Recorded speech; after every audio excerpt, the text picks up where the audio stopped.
Assalamualaikum warahmatullahi wabarakatuh. Selamat datang kembali di pelajaran Bahasa Jawa Banten, edisi animasi, bersama Pak Hudaya, dalam materi pengenalan singkat sejarah Banten.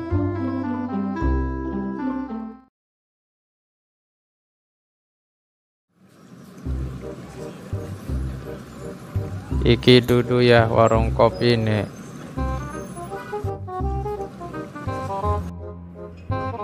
Assalamualaikum.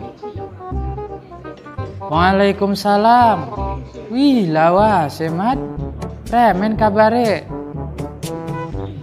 Alhamdulillah sehat. Ero pesen kopiku sing puait. Engko gede men. Sirane kelemen ulese kencem betut bener. Pogo iya kan lagi bingung. Sekolah orang manjing-manjing. Kitane kangen ning anak-anak. Layak kudu premen maning Mat. Wong situasinya lagi mengkenen. Ya wis ga, kok disedukaken kopi ini. Sing pedes ta sing asin. Wow. Mesen kopi dudu mesen mie ayam. Oh iya ya. Ya wes, dodok demen. Kok digaekaken kopi ini.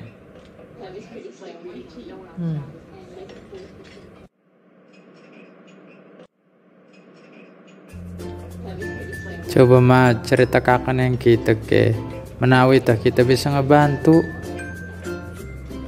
Emang baik siraku sing bengen wonge. Barangnya mah kita keseng esok dorong mangan. Arep mangan lah ke PCC. Premen kok carane wis gampang.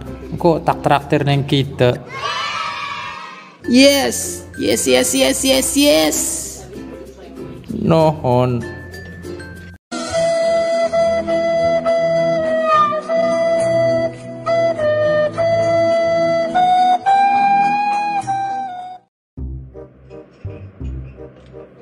Tapi ana sarate. Apa kok sarate? Kita kan lawas ning Vietnam, tapi kan balik ning Indonesia. Jadi kita ke pengen weruh tentang Banten sing ana ning Indonesia. Kayak apa? Emangnya ning Vietnam tas apa? Tas pesantren? Nope.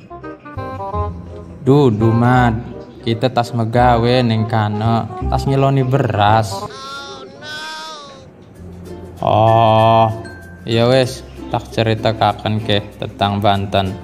Cuman semit doang, rongokaken. Banten iku bentuk pemerintahan kesultanan atau kerajaan sing dipimpin ning Sultan Maulana Hasanuddin Banten, Sultan sing pertama, anake Sunan Gunung Jati atau disebut kalawan Syarif Hidayatullah sing ana ning Cirebon. Sing semangat sih ceritane Mad. Ih beneran ngeleh Ya wis, lanjutakan ceritanya lah. Engkau beres cerita langsung tak traktir. Jadi selanjutnya mengkenen. Kerajaan Islam Banten, yang dikenal dengan Kesultanan Banten, telah berdiri dari abad ke-16 sampai dengan abad ke-19. Pusat kotanya dikenal dengan nama Surosowan, yang kini disebut dengan Banten Lama. Nama Banten memiliki beberapa arti yang berbeda-beda. Salah satunya adalah Katiban Inten, yang berarti kejatuhan intan. Asal kata Katiban Inten ini dilatar belakangi oleh sejarah Banten yang ketika itu masyarakatnya menyembah berhala dan agama nenek moyang yang telah diwariskan saat itu.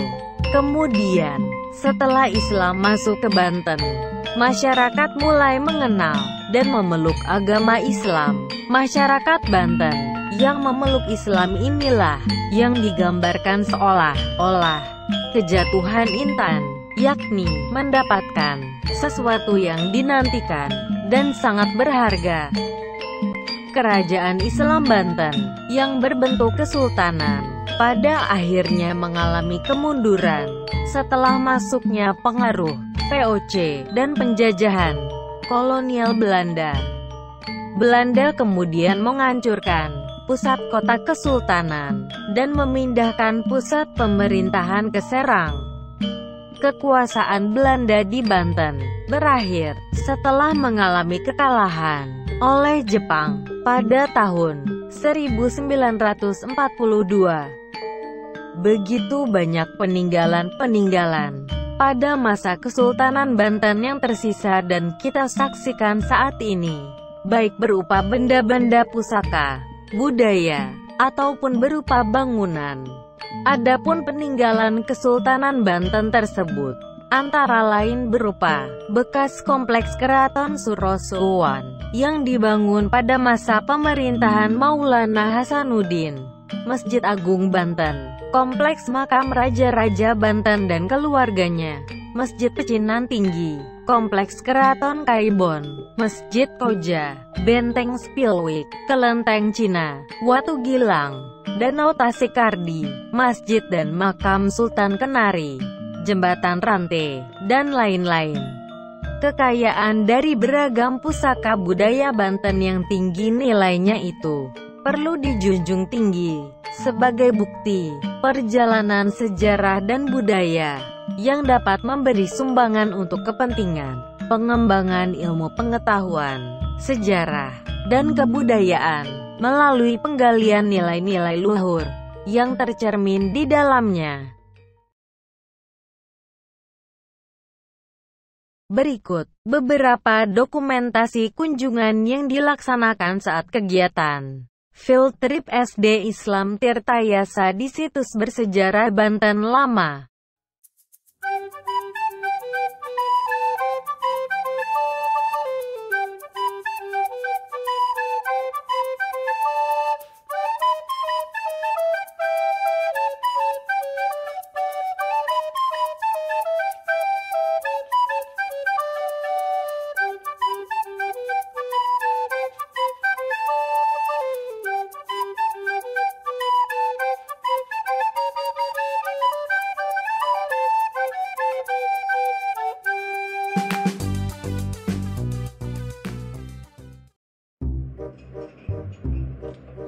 Kira-kira niku tentang sejarah Banten. Perlu diingat juga bahwa Banten niku terkenal sereng pesantrene lan sereng debuse, masyarakat religius, kokoh persatuanane. Iku lamun debus sing nganggo ilmu kekebalan tubuh kan? Iya, tapi ora kebal-kebal amat sih. Sekuat-kuate wong lanang lamun wis dikecewakan ning mantan pasti ngelendah ning tembok nangis. Oh no. Lah iku mah beda ceritane Gemad, iku mah masalah perasaan. Alhamdulillah wawasan kita jadi bertambah. Atur nuhun Kang Mamad, menawi jadi bermanfaat. Iya, pada terus remen apa nek ngeleh. Oh iya, sorry, ayo berangkat, sekian.